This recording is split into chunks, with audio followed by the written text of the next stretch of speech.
Praise the Lord, जय मसीह की। यह वीडियो केवल मसीहियों के लिए बनाया गया है जिन्होंने अपना जीवन प्रभु यीशु मसीह को दिया है।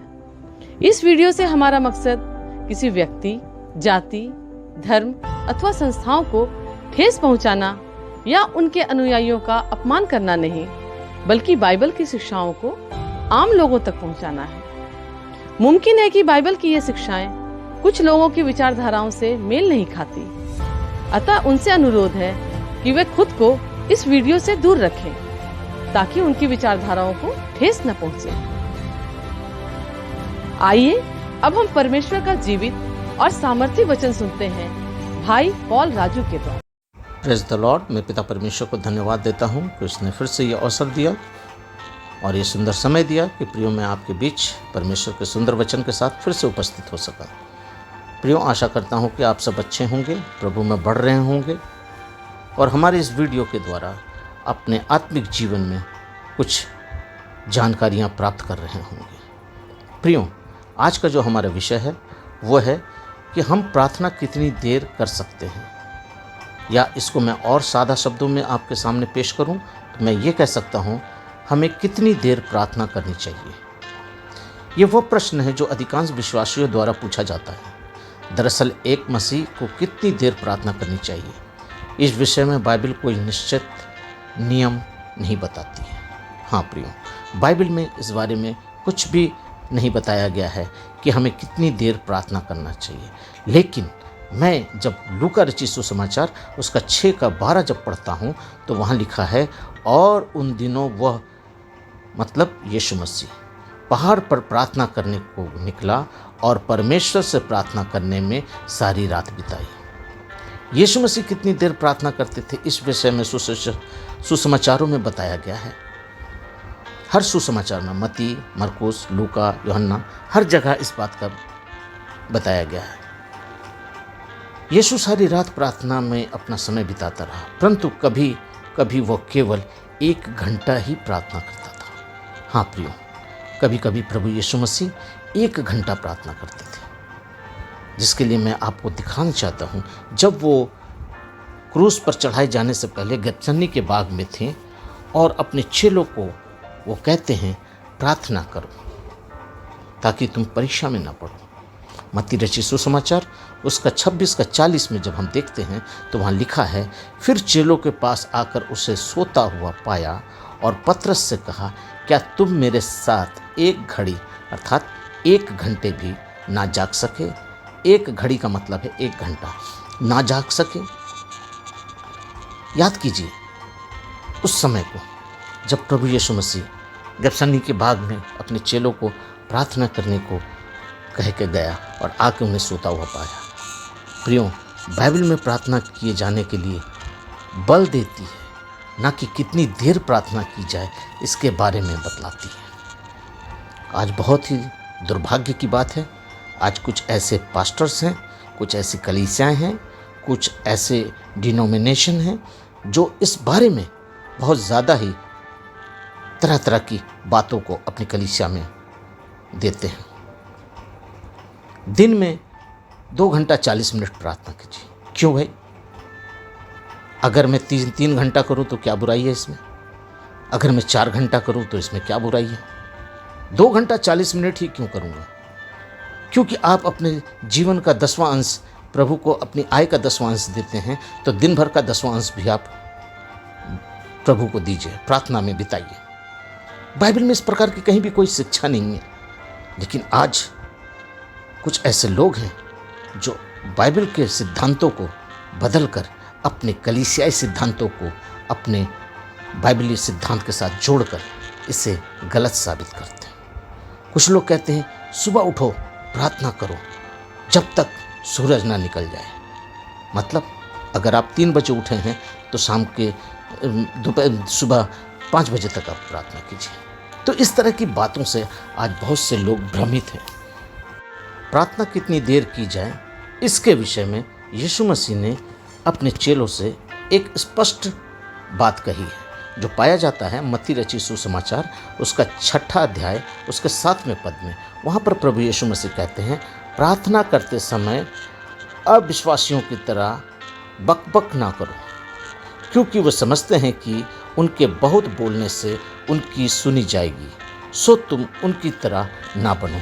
हाँ प्रियो, आज बहुत से लोग सोचते हैं कि हम जितना ज़्यादा प्रार्थना में बोलेंगे, जितना ज़्यादा हम अपने प्रार्थना को लंबा करेंगे, शायद हम उतने ही ज़्यादा धर्मी कहलाएंगे। हाँ प्रियो, आज बहुत से लोग इस भ्रम में पड़े हुए हैं। क्यों? क्योंकि उनको शिक्षा ही ऐसी दी जा रही है। दूसरी बात, जब हम शब्दोपदेशक उसका 5:2 पढ़ते हैं तो वहाँ पर एक छोटी प्रार्थना करने की सलाह दी गई है। शब्दोपदेशक का लेखक राजा सुलेमान इस बात को स्पष्टता से कहता है, बातें करने में अर्थात प्रार्थना करने में उतावले ना करना और ना अपने मन में कोई उतावली से परमेश्वर के सामने निकालना, क्योंकि परमेश्वर स्वर्ग में है और तू पृथ्वी पर, इसलिए तेरा वचन थोड़े ही हो। अर्थात तेरा मुंह से निकला हुआ वचन जो है वो थोड़ा ही हो। बाइबल स्पष्टता से बताती है कि प्रार्थना लंबी नहीं परंतु सामर्थ्य होनी चाहिए। बाइबल में सामर्थ्य की प्रार्थना को बल दिया गया है, ना कि लंबी प्रार्थनाओं के लिए। ऐसा नहीं कि आप राशन की लिस्ट के समान अपनी प्रार्थनाओं में लंबा चौड़ा लिस्ट लेकर खड़े हो गए। इसको चंगाई दीजिए, उसको रोजी रोजगार दीजिए, उसको अच्छा करिए, वो मेरा दुश्मन है, वो मेरा ऐसा करता है। तरह तरह की प्रार्थनाओं में हमने शब्दों को सुना है, लोगों से कहते हैं। लेकिन आपका प्रार्थना जो है वो एक सामर्थ्य वचन होना चाहिए।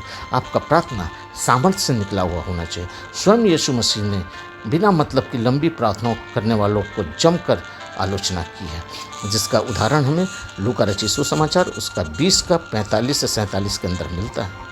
अतः बाइबल के दृष्टिकोण से यह संपूर्ण नहीं है कि हम कितनी देर प्रार्थना करें, महत्वपूर्ण यह है कि हम कैसे प्रार्थना करें। हाँ प्रियो, ये बाइबल हमें ये बतलाती है कि हम कितनी देर प्रार्थना करें।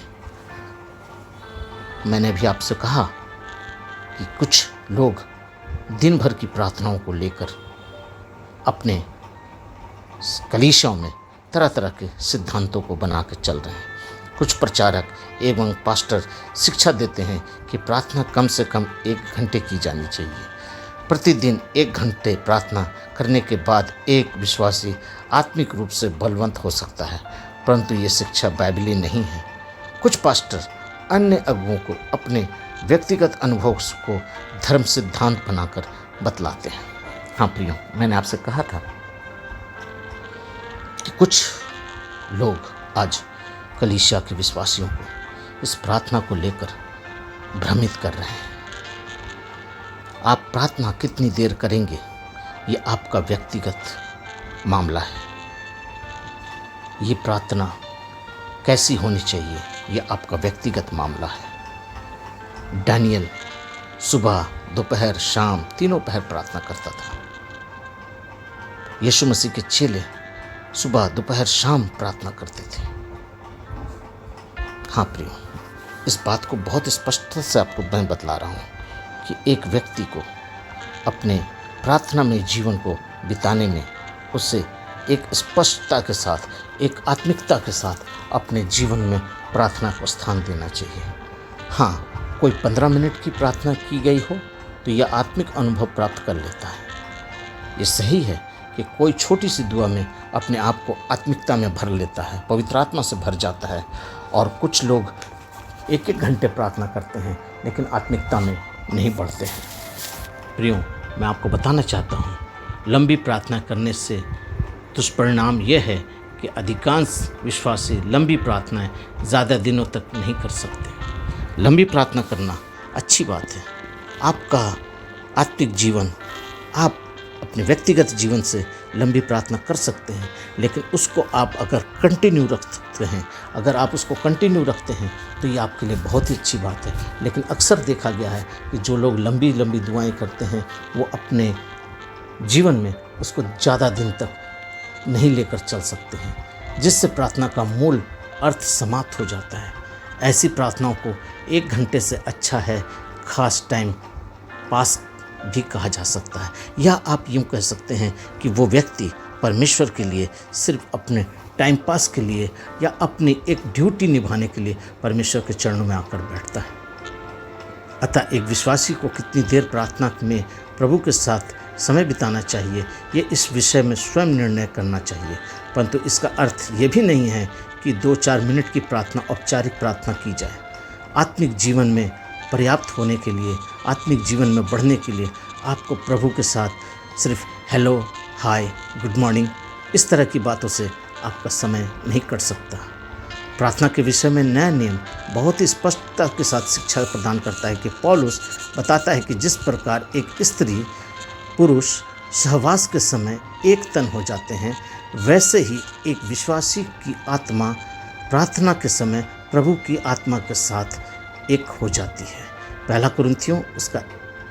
कुरिन्थियों उसका 6 अध्याय उसका 16 से 17। गौरतलब है कि पवित्र शास्त्र में पति पत्नी के शारीरिक संबंधों के लिए जिस शब्दावली का प्रयोग किया गया है, उसका प्रयोग एक विश्वासी के प्रभु के साथ संबंधों के लिए भी किया गया है। उदाहरण के लिए मैं आपको एक उदाहरण दे रहा हूँ। आप देखिए कि प्रभु यीशु मसीह ने भी ऐसा ही उदाहरण अपने शिष्यों को दिया। उत्पत्ति की पुस्तक में हम इस उदाहरण को देखते हैं। हम यीशु मसीह के जन्म समय में भी इस उदाहरण को देखते हैं। उत्पत्ति की पुस्तक में बताया गया है, और आदम ने अपनी पत्नी हवा को जाना, तब वो गर्भवती होकर कैन को जन्म दिया। हालेलुया। मैं ये वचन आपको दे रहा हूँ, उत्पत्ति की पुस्तक उसका 4:1। यहाँ पर लिखा है जाना, हवा को जाना, तब उसने गर्भवती होकर कैन को जन्म दिया। इसी प्रकार जब एक स्वर्गदूत कुंवारी मरियम के पास यीशु के जन्म का सुसमाचार लेकर आता है, तो मरियम उसे ये क्षण भर में उत्तर दिया, मैं तो उस पुरुष को जानती ही नहीं। लूका 1 उसका 34 पद। जानने का मतलब है एक तन, एक शरीर, एक आत्मा के रूप में उसको जानना। अतः बाइबलीय दृष्टिकोण से पति पत्नी के शारीरिक संबंधों का अर्थ पति पत्नी के द्वारा एक दूसरे को जानना है। गौरतलब है कि इसी जानने का शब्द का प्रयोग यीशु मसीह ने अपने विश्वासियों के साथ स्वयं के संबंधों के लिए भी किया है। मत्ती रचित सुसमाचार उसका 7:23 में वचन कहता है, तब मैं उससे खुलकर कह दूंगा कि मैं तुमको नहीं जानता, हे कुकर्म करने वालों, मेरे पास से चले जाओ। अतः प्रार्थना का अर्थ प्रभु के संपूर्ण रीति से जानना है, प्रभु के साथ एक तन होना है, उसको जानना है। प्रार्थना प्रभु में, आत्मा में, हमारी आत्मा के साथ एक तन होकर प्रभु को जानता है। यदि एक विश्वासी बाइबलीय मापदंडों के आधार पर प्रार्थना करता है, तो वह यह माने कि वो परमेश्वर के साथ जुड़कर प्रार्थना करता है। इस प्रकार से प्रार्थनाएं छोटी एवं लंबी दोनों ही हो सकती हैं। यदि कोई छोटी प्रार्थना करे पर वो प्रभु के साथ, आत्मा के साथ घनिष्ठता के संबंध में और प्रभु के साथ आत्मा में जुड़ जाए, तो ये उसके लिए उत्तम है और इसमें कोई बुराई नहीं है। अतः प्रश्न ये है कि आप कितनी देर प्रार्थना करते हैं, बल्कि ये है कि आप क्या प्रार्थना करते हैं। आपके द्वारा प्रभु की आत्मा के साथ आपकी आत्मा बात करती है। शुरुआत हमेशा धीमी करें। कोई भी कदम प्रभु के साथ प्रार्थना में घंटों बैठ सकता है। कोई भी व्यक्ति, अगर आप चाहें तो आप घंटों बैठ सकते हैं। अगर आपकी आत्मा प्रभु के आत्मा के साथ प्रभु की आत्मा को जान सके, हम जिस प्रकार से पति पत्नी एक तन हो जाते हैं, वैसे ही प्रार्थना में अगर हम एक तन हो जाते हैं, फिर समय कोई स्थान नहीं रखता। फिर वो कितना देर प्रार्थना करता, इसका कोई मतलब नहीं है। लेकिन जब हम प्रार्थना करें तो पौलुस कहता है, हम आत्मा में भी प्रार्थना करें और अपनी बोली से भी हम प्रार्थना करें। हाँ, हम ज्ञान से भी बोलें और बुद्धि से भी बोलें। हालेलुया।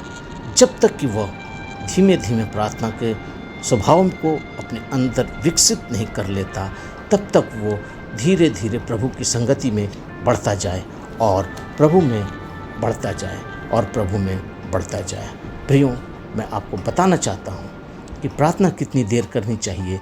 बाइबल में इसका कोई स्पष्ट उदाहरण या कोई स्पष्ट निर्देश नहीं है। ये आपका और प्रभु के बीच का व्यक्तिगत मामला है, आपका और परमेश्वर के बीच का व्यक्तिगत संबंध है, जहाँ पर परमेश्वर का वचन कहता है कि मुझको उसे जानना है। हालेलुया। जब तक मैं उसे नहीं जानूंगा, तब तक मैं उसके साथ नहीं रह सकता। जैसे एक पति पत्नी एक दूसरे को जब जानते हैं तब उसके साथ एक तन हो जाते हैं। इसी प्रकार से बाइबल बतलाती है कि जैसा मैंने आपको रेफरेंस दिया उत्पत्ति 4:1 में, वहाँ पर लिखा है आदम ने अपनी पत्नी को जाना तब वो गर्भवती होकर कैन को जन्म देती। उसने उसको जाना। आज हम भी प्रभु को जाने और उसके साथ अपना व्यक्तिगत संबंध बनाए ताकि हम अपने आप को उसके साथ प्रार्थना में घंटों व्यतीत कर सकें। 1 घड़ी 2 घड़ी 3 घड़ी की बात नहीं, 1 मिनट 5 मिनट की बात नहीं। जब तक हम उसके साथ आत्मा में जुड़े रहेंगे हम उससे प्रार्थना करते रहेंगे। सो प्रियो, प्रार्थना करने में कोताही मत कीजिए। प्रार्थना करने का कोई समय निर्धारित मत कीजिए। प्रार्थना करने के लिए कोई ड्यूटी टाइम को निर्धारित मत कीजिए। कोई औपचारिकता मत कीजिए। जब मन करे प्रार्थना करिए और जितनी देर आप प्रभु की संगति में जुड़ सकते हैं, आत्मिकता में जुड़ सकते हैं, प्रभु के साथ जुड़िए। फॉर्मेलिटी मत कीजिए। उसको ये मत जताइए कि प्रभु मुझको प्रार्थना करना था, मैं तेरे पास आ गया। लेकिन उसको ये जताइए कि तू मेरा पति है, तू मेरा पति है, मैं तेरी दुल्हन हूँ, मैं तेरी विश्वासी हूँ। हम तुम एक होकर आत्मा में बढ़ेंगे। तब आप एक आत्मिक जीवन में, प्रार्थना के क्षेत्र में आप एक प्राथमिक योद्धा बनकर, प्रार्थना योद्धा बनकर आप अपने जीवन को आगे बढ़ा सकेंगे। आइए हम सब प्रार्थना करें। महान परमेश्वर, हम इस वचन के लिए आपका धन्यवाद देते हैं प्रभु जी, जो आपने हमें दिया।